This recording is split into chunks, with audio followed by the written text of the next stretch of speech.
अगर आप अभी भी स्ट्रगल कर रहे हो वीएसी से तो पहला काम जो आपको करना है वो ये है कि आपको कुछ भी रीड करना है, चाहे वो आरसी हो चाहे फिर वो वी पैरा हो। आपका फोकस अंडरस्टैंडिंग पे होना चाहिए। इस तरीके से रीड करना है कि आपको दोबारा रीड करने की ज़रूरत ना पड़े।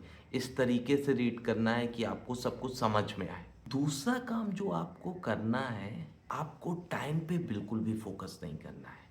आपका टारगेट ये नहीं होना चाहिए कि इतने मिनट में मैं 80 ख़त्म कर लूँगा या फिर इतने मिनट में मैं वीए का क्वेश्चन ख़त्म कर लूँगा। क्योंकि जो ये टाइम है ना, कि कितनी ड्यूरेशन में एक क्वेश्चन ख़त्म होगा, ये बहुत रिलेटिव होता है।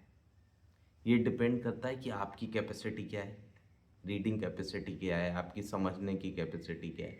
ये डिपेंड करता है कि क्वेश्चन का डिफ़िकल्टी लेवल क्या है।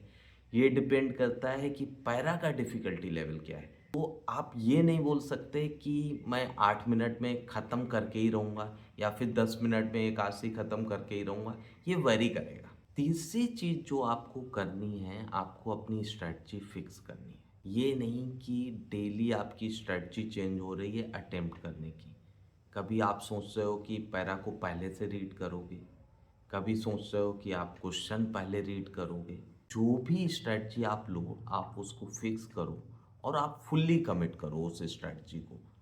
डेली चॉप्स एंड चेंजेस करोगे तो गलती होने के चांस ज़्यादा रहेंगे, कॉन्फिडेंस आपको आएगा नहीं। चौथी चीज़ जो आपको करनी है, जब भी आप आरसी अटेम्प्ट करते हो या फिर वीए अटेम्प्ट करते हो और आपका क्वेश्चन गलत होता है, तो आपका फोकस एनालिसिस पे होना चाहिए कि भाई गलत हो क्यों रहा है। आपको रीजन फाइंड आउट करना है। जब रीजन फाइंड आउट करोगे तभी आप उसको इम्प्रूव कर पाओगे।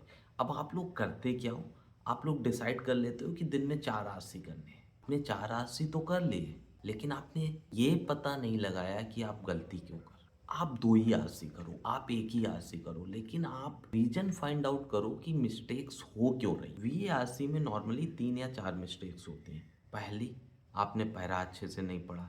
दूसरा, आपने क्वेश्चन पढ़ने में गलती की।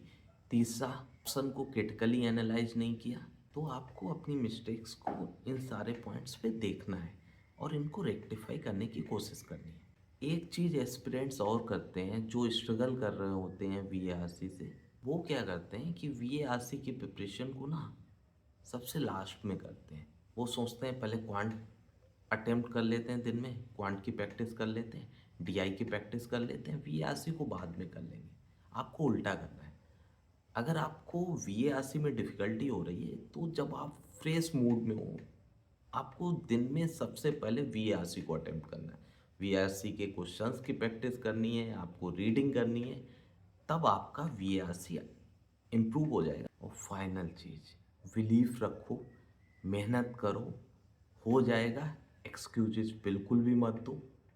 कोई तो बना रहा है, आप भी मेहनत करोगे, आप भी बना लोगे।